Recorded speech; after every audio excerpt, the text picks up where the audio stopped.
ముందుగా అందరికీ నమస్తే, అస్సలాము అలైకుం, వందనాలు. మల్లెల మూర్తిని ఈ ప్రభుత్వం ఇంకా కాపాడాలని చూస్తుంది. ఎందుకనంటే దాదాపుగా ఈ ఇన్సిడెంట్ జరిగి 4 రోజులు కంప్లీట్ అయినా కూడా ఇప్పుడు దాకా కూడా తన్ని రిమాండ్ కి పంపించారు తప్ప దాని మీద ఆయన శిక్ష ఇవ్వలేదు. శిక్ష ఇంకా ఆయన మీద ఖరారు చేయలేదు, కోర్టులో ఇంకా సబ్మిట్ చేయలేదు. మరి న్యాయం ఎక్కడ జరిగినట్టుగా ఒకసారి అడుగుతున్నాను. అలాగే మాధవి గారు ఏ విధంగా మరి ఆవిడ మాట్లాడుతున్నారు, నవ్వుతా హేళనగా మాట్లాడుతున్నారు. నిజంగానే సాటి మహిళగా ఆవిడికి బుద్ధుందా అని అడుగుతున్నాం. ఎందుకనంటే గల్లా మాధవి అనే వ్యక్తి నేను మహిళలకి రక్షణగా, నేను మహిళలకి తోడుగా, ప్లస్ గ్రీవెన్స్ ప్రతి రోజు కూడా నేను తీసుకుంటున్నాను, మహిళలవి గాథలన్నీ వింటున్నాను అని చెప్తున్న వ్యక్తి మరి మీ దగ్గర ఆవిడ 16వ తారీఖున వస్తే ఎందుకు యాక్షన్ తీసుకోలేదని అడుగుతున్నాను. ఎందుకు 16వ తారీఖున మీరు యాక్షన్ తీసుకోకుండా ఎందుకు ఆయన్ని తూతూ మంత్రంగా 17వ తారీఖున సస్పెండ్ చేశారని చెప్పి లెటర్ ఇచ్చేశారు. మరి అలాగే 15వ తారీఖున మధ్యాహ్నం ఆ కుటుంబం అంతా స్టేషన్ కి వెళ్లినప్పుడు దాదాపుగా 4-5 గంటలు ఆ ఇంట్లో వాళ్ళు స్టేషన్ లోనే కూర్చోబెట్టి ఎందుకు వాళ్ళ మీద కేసులు కట్టలేదు, మల్లెల మూర్తి అనే వ్యక్తి మీద ఎందుకు కేసు కట్టలేదు, బైండ్ ఓవర్ ఎందుకు చేయలేదు, అది చెయ్యకపోవటానికి కారణం ఎమ్మెల్యే గారు. ఎందుకనంటే అనుచరులు కదా వీళ్ళంతా. మల్లెల మూర్తి టీడీపీకి సంబంధించిన నాయకుడు. ఒకవేళ టీడీపీ వాళ్ళ మీద యాక్షన్ తీసుకుంటే మా మీద యాక్షన్ తీసుకుంటారేమో అని చెప్పి మరి పోలీసులు భయపడ్డారు. ఎందుకనంటే పోలీసులు చుట్టాలుగా మారారు కదా. ఎందుకంటే చుట్టాలు ఏమైనా మాట్లాడుకుంటే చేసుకుంటే మళ్లీ రేపటి రోజు మొహాలు చూసుకోవాలి కదా అనే ఉద్దేశంతో పోలీసులు కూడా యాక్షన్ తీసుకోలేదు. ఆ యాక్షన్ తీసుకోలేదు కాబట్టే ఈ రోజు మరి ఈ పరిస్థితి మేము చూడాల్సి వచ్చింది, మాట్లాడాల్సి వస్తుంది. నిజంగానే సిగ్గుగా తల దించుకోవాల్సి వస్తుంది.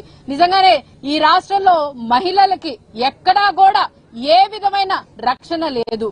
ఎక్కడైనా అర్ధరాత్రి మహిళ నడుస్తే గాని మన దేశానికి స్వాతంత్రం వచ్చినట్టు ఉండదని చెప్పి ఏ విధంగా చెప్పారో ఈ రోజు నడి రోడ్డు మీద చీర మరి తీసేసినా కూడా ఈ రోజు రక్షణ లేదు.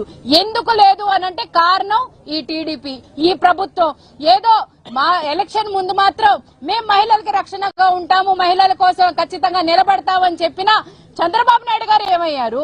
అలాగే పవన్ కళ్యాణ్ గారు కూడా ఎన్నో మాటలు చెప్పారు కదా, తాట తీస్తాను, మహిళలకు ఏమైనా జరిగితే ఏమైనా 30,000 మంది ఆడవాళ్లు ఉన్నారు వాళ్ళందరినీ తిరిగి తీస్తానని చెప్పారే, మరి ఏమయ్యారు అని చెప్పి పవన్ కళ్యాణ్ గారిని అలాగే చంద్రబాబు నాయుడు గారిని అడుగుతున్నాం. అలాగే యువగళం అని చెప్పి, రెడ్ బుక్ రాజ్యాంగం అని చెప్పి రెడ్ బుక్ పుస్తకాన్ని పెట్టుకొని మీరిచ్చిన శిక్షణ ఇదేనా మీ కార్యకర్తలను అడుగుతున్నా. ఏ కుటుంబంలో అయినా కూడా తల్లిదండ్రులు ఏ విధంగా చెప్తారో అదే విధంగా పిల్లలు నడుస్తారు. అదే విధంగా పార్టీలో కూడా మీరుండి క్రమశిక్షణ తరగతులు పెట్టి మీరు క్రమశిక్షణ తరగతులు ఈ విధంగానే నేర్పిస్తున్నారా? మహిళల్ని ఇబ్బంది పెట్టాలి, మహిళల్ని ఇలాగా చెయ్యాలి అని చెప్పి మీరందరూ నేర్పిస్తున్నారా? ఎందుకనంటే మీ ఎమ్మెల్యేలే స్వయాన మీ ఎమ్మెల్యేలు మీరు ఎవరిని వాళ్ళని ప్రజల ద్వారా ఎన్నుకున్నామని చెప్తున్నారు కదా. ఈవీఎంలతో గెలిచారు చూడండి ఎమ్మెల్యేలు. వాళ్ళు అరాచకాలు చేస్తే వాళ్ళ మీద యాక్షన్ తీసుకోకుండా ఈ రోజు వాళ్ళని ప్రోత్సహించి వాళ్ళకేవో ఇంకా మీరు బాగా చేయాలి, బాగా ఇచ్చేసుకోవాలని చెప్తున్నారు తప్ప దాన్ని చూసి నేర్చుకుంటున్న కార్యకర్తలు 40 సంవత్సరాల నుంచి ఇండస్ట్రీలో ఉండి 40 సంవత్సరాలు 4 సార్లు సీఎం అయి ఉండి మీ కార్యకర్తలకి మీరిస్తున్న నమ్మకం, మీరిస్తున్న క్రమశిక్షణ ఇదేనా అని చెప్పి చంద్రబాబు నాయుడు గారిని అడుగుతున్నారు. అలాగే మరి బోత్ ఆర్ నాట్ సేమ్ అని మరి చెప్తారు ఎవరు? లోకేష్ గారు.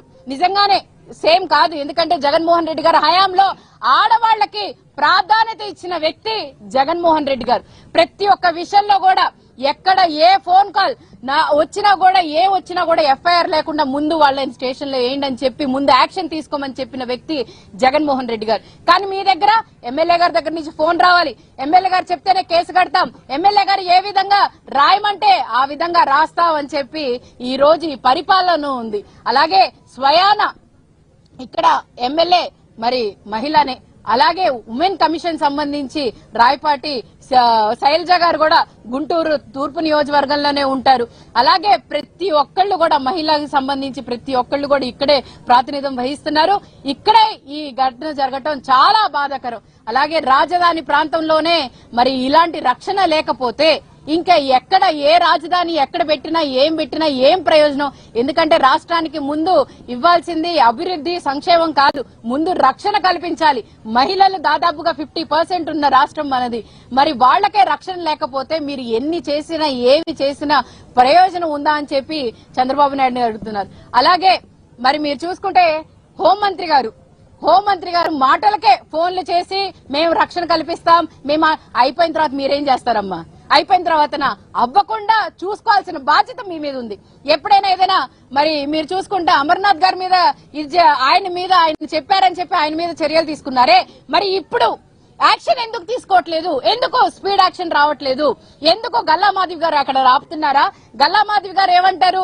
వైఎస్ఆర్సీపీ పార్టీ వాళ్ళకి ఇంకో పని బాట లేదు, ఏదైనా ఇలా ఇంటి ఇష్యూస్ ఉంటే వెళ్తారంటారు. అమ్మా మీరు చేయలేరు, మీరు ఎలాగో వాళ్ళకి అండగా ఉండలేరు, మేము ఉంటాము అండగా. మీరు ఎన్ని మాటలు చెప్పినా ఏం చెప్పినా కూడా మేము పట్టించుకోవు. ఎందుకనంటే మేము రాజకీయాల్లో వచ్చింది ఒక తోటి మహిళగా, మేమందరం ఇక్కడికి వచ్చింది ఒక మహిళకు అండగా ఉండడానికి తప్ప మీలాగా నీచమైన రాజకీయాలు, ఈ రాజకీయాన్ని ఉపయోగించుకొని మీరు బలపడటానికి గాని మీ కార్యకర్తలు బలపడటానికి కాదు. ఈ విధంగా ఒక్కసారి ప్రజలందరూ గ్రహించండి.